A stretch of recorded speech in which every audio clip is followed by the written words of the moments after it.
Hello everyone, welcome back to my channel. आज की class में हम करेंगे क्लास 10th मैथ्स का चैप्टर नंबर 3 की exercise 3.1 and chapter is pair of linear equations in two variables. तो चलिए स्टार्ट करते हैं। अगर आपने इंट्रोडक्शन वीडियो नहीं देखा है तो प्लीज एक बार उसे देख लीजिए ताकि आपको और कंसेप्ट क्लैरिटी हो सके और आप इजिली वीडियो को समझ पाए कि इस वीडियो में हम क्या कर रहे हैं। तो चलिए स्टार्ट करते हैं।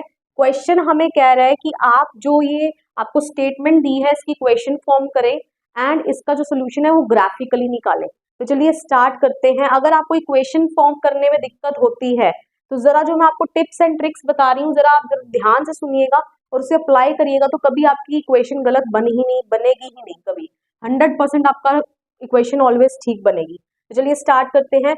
10 students of class 10th took part in mathematics quiz. देखिए यहाँ मेरी एक इक्वेशन बन जाएगी। 10 बच्चों ने पार्ट लिया क्लास 10th के मैथ्स के क्विज में। If the number of girls is 4 more than the number of boys, जो नंबर ऑफ गर्ल्स है वो 4 ज्यादा है नंबर ऑफ बॉयज से, find the number of boys and girls. तो देखिए अब मेरे पास दो चीजें हैं, बॉयज एंड गर्ल्स। मैं लेट कर लेती हूँ कि नंबर ऑफ बॉयज जो है वो x है और नंबर ऑफ गर्ल्स को मैं y लेट कर लेती हूँ। तो चलिए फर्स्ट इक्वेशन क्या बोलती है कि दोनों को मिलाकर 10 बच्चों ने पार्ट लिया है, इसका मतलब बॉयज एंड गर्ल्स को मिलाऊंगी तो मेरे टोटल 10 बच्चे बनेंगे। ये मेरी इक्वेशन 1 बन गई। अब क्या बोल रहा है नेक्स्ट में, if the number of girls is, देखिए जहां आपको ये हेल्पिंग वर्ब नजर आ गई ना इज, यहां पर आपने डालना है इज इक्वल टू। तो number of girls is, number of girls को मैंने क्या लेट करा है y, इज की जगह पे मैंने क्या लगा दिया इज इक्वल टू। क्या है 4 मोर देन, 4 ज्यादा है किससे, नंबर ऑफ बॉयज से। नंबर ऑफ बॉयज मेरे क्या है x। तो चलिए ये मेरी बन गई क्वेश्चन के अकॉर्डिंगली सेकेंड इक्वेशन। तो थोड़ा इसे अरेंज कर लेते हैं, y माइनस एक्स को इस तरफ को ले आते हैं तो 4 यहाँ रह गया। तो ये मेरी बन गई इक्वेशन नंबर 2।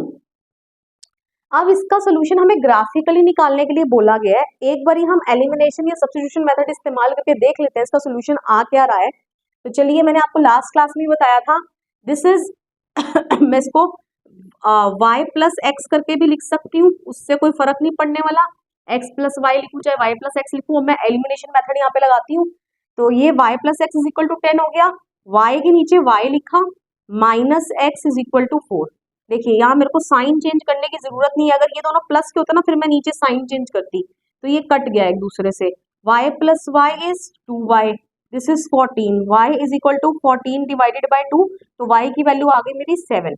और जैसे मेरी y की वैल्यू 7 आ गई तो मैं इसमें सब्स्टिट्यूट कर देती हूँ y की वैल्यू 7, तो x plus 7 is equal to 10, तो x is equal to 10 minus 7 that is 3। तो इसका मतलब मेरी x की वैल्यू 3 आने वाली है, y की वैल्यू 7 आने वाली है। कहने का मतलब मेरे जो नंबर ऑफ बॉयज हैं ये मेरे 3 होने वाले हैं और जो नंबर ऑफ गर्ल्स हैं ये मेरी 7 होने वाली हैं। और 7 एंड 3 इज 10, और उसने ये बोला था कि दोनों को मिला के 10 है। ये तो मैंने इस तरीके से निकाल लिया एलिमिनेशन मेथड से। तो चलिए ग्राफिकली इसको कैसे निकालेंगे, that is also very easy, वो भी बहुत आसान है। तो चलिए स्टार्ट करते हैं। देखिए मेरी फर्स्ट इक्वेशन थी x plus Y is equal to 10 and second मेरी इक्वेशन थी, यहाँ लिख लेती हूँ y minus X is equal to 4। तो चलिए इनके लिए हम वैल्यूज कुछ पुट करेंगे x एंड y, और यहाँ पे भी मैं इसको इस तरीके से ले लूंगी x एंड y। तो देखिए चलिए मैं पहले इसको 5 लेट करती हूँ क्योंकि 0 लेट करूंगी ना, x को मैंने अगर 0 लेट करा तो मेरी y की वैल्यू 10 आ जाएगी जो कि बहुत बड़ी हो जाएगी। ठीक है, तो वैल्यूज को थोड़ा छोटा सिंपल रखने के लिए मैं यहाँ पर x को क्या लेट कर लेती हूँ 5 लेट कर लेती हूँ। जैसे ही मैंने x को 5 लेट करा मेरी y की वैल्यू भी क्या आ जाएगी 5, क्योंकि यहाँ 5 डालूंगी उधर जाके माइनस हो जाएगा तो 5 आ जाएगी। नेक्स्ट x को मैं ले लेती हूँ 6, अगर मैंने x को 6 लिया तो y ये उधर चला जाएगा माइनस में, तो y की वैल्यू क्या आ जाएगी 4। अब एक बारी y को 6 ले लेती हूँ, एक बारी मैंने y को 6 अगर ले लिया यहाँ पर तो x की वैल्यू क्या आ जाएगी 6, वहां जाके माइनस हो जाएगा तो x की वैल्यू क्या आ जाएगी 4। तो चलिए ये हो गया।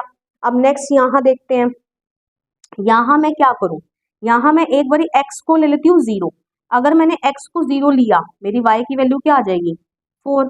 चलिए अब एक बारी मैं इसको x को 1 लेट कर लेती हूँ, अगर मैंने इस x को 1 लेट करा तो देखिए क्या वैल्यू आती है y is equal to 4 + 1 that is 5। तो y की वैल्यू मेरी क्या आ जाने वाली है 5। और एक बारी मैं y को लेट कर लेती हूँ 0, y को 0 रख कर देखते हैं। y को अगर मैंने 0 रखा तो this is x is equal to, ये माइनस कभी भी x के साथ नहीं रहता, वो यहाँ आ जाता है, तो x की वैल्यू -4। इसका मतलब x की वैल्यू -4 आ गई अगर मैंने y को क्या रखा 0।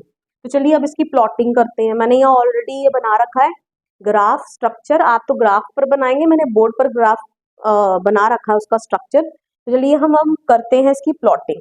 जब मेरा x 5 है तो मेरा y भी 5 है, जब मेरा x 5 है तो मेरा y भी क्या है 5। ये रहा देखिए यहाँ पर, तो ये बिल्कुल आप x 5 है तो y भी क्या है 5 है। अब बिल्कुल इसके सामने ले जाएंगे इस तरीके से, इस तरीके से इसकी प्लॉटिंग होती है। मैं आपको एक करके बता रही हूँ। नेक्स्ट x मेरा 6 है तो y मेरा 4 है, x मेरा 6 है तो y मेरा 4 है, तो इसका मतलब इसका कहीं जाकर आपका बनेगा x मेरा 6 है तो y मेरा 4 है, ये आपका यहाँ जाके बनेगा। नेक्स्ट इज x मेरा 4 है और y मेरा 6 है, x मेरा 4 है एंड y मेरा 6 है, y मेरा 6 है लेकिन x मेरा क्या है 4, ये मेरा 4 है। तो चलिए ये आपका कहीं यहाँ जाके बनेगा पॉइंट, ठीक है। चलिए नेक्स्ट x मेरा 0 है तो y मेरा 4 है, तो ये y एक्सिस के ऊपर ही जाकर बनने वाला है, ये यहाँ बन जाएगा। x मेरा 1 है तो y मेरा 5 है, x मेरा 1 है और y मेरा 5 है, ये आपका यहाँ बन जाएगा। एंड y मेरा 0 है, x मेरा -4 है, तो ये x के ऊपर ही बनने वाला है, x मेरा क्या है -4। तो ये इस तरीके से बन जाएगा। तो इसका मतलब मैं इसको आप इस तरीके से ज्वाइन कर देंगे, अभी मेरा तो ठीक नहीं हो रहा है, ठीक है। और एक इस लाइन को आप इस तरीके से ज्वाइन कर देने वाले हैं। तो ये जो दोनों लाइंस आपकी जहां इंटरसेक्ट करेंगी, वैसे तो बहुत डिफरेंस आ रहा है, ये एक्चुअल में हमें पता है हमारा आंसर क्या है, x की वैल्यू मेरी क्या रहने वाली है 3। तो देख लीजिए यहाँ पर जहां ये दोनों पॉइंट एक दूसरे को इंटरसेक्ट करेंगे ना, यही आपका आंसर होगा, दोनों लाइंस जहां आपकी इंटरसेक्ट करेंगी। तो देख लीजिए ये आपका कहाँ इंटरसेक्ट कर, देखिए मैं इसको अगर जरा ज्वाइन करने की कोशिश करूं तो मेरा ये देखिए x की वैल्यू क्या आ रही है 3, यहाँ पर x की वैल्यू 3 थी, y की वैल्यू क्या आ रही है 7। तो देख लीजिए मेरा थोड़ा सा पॉइंट, मेरी यहाँ लाइन ठीक से ज्वाइन नहीं हुई थी, तो थोड़ा सा पॉइंट मेरा ऊपर ही बनेगा, तो मेरी y की वैल्यू क्या आ जाएगी 7। तो ये हो गया मेरा 3 एंड 7। तो ये है आपका आंसर। पहले हम हमेशा x एक्सिस का लिखते हैं नंबर एंड देन हम y एक्सिस के कोऑर्डिनेट्स को लिखते हैं। तो इसका मतलब मेरी number of boys 3 and number of girls is 7। Alright, तो मैंने आपको देखो इस क्वेश्चन को करके दिखा दिया। ग्राफिकली आपने कैसे करना, आप ग्राफ के ऊपर बनाएंगे, बेझिझक होकर बनाइए, आपका आंसर बिल्कुल करेक्ट आने वाला है। और मैंने आपको एलिमिनेशन मेथड से भी बता दिया आप किस तरीके से पहले आंसर सॉल्व करके देख सकते हैं। चलिए नेक्स्ट वीडियो में मिलेंगे जहां हम इसका करेंगे पार्ट 2। अगर वीडियो पसंद आया हो वीडियो को लाइक कर दीजिए, शेयर कर दीजिए एंड सब्सक्राइब कर दीजिए मेरे चैनल को दिल खोल कर, एंड कमेंट करके बताइए आपको वीडियो कैसा लगा। मिलते हैं नेक्स्ट वीडियो में, टिल देन बाय बाय।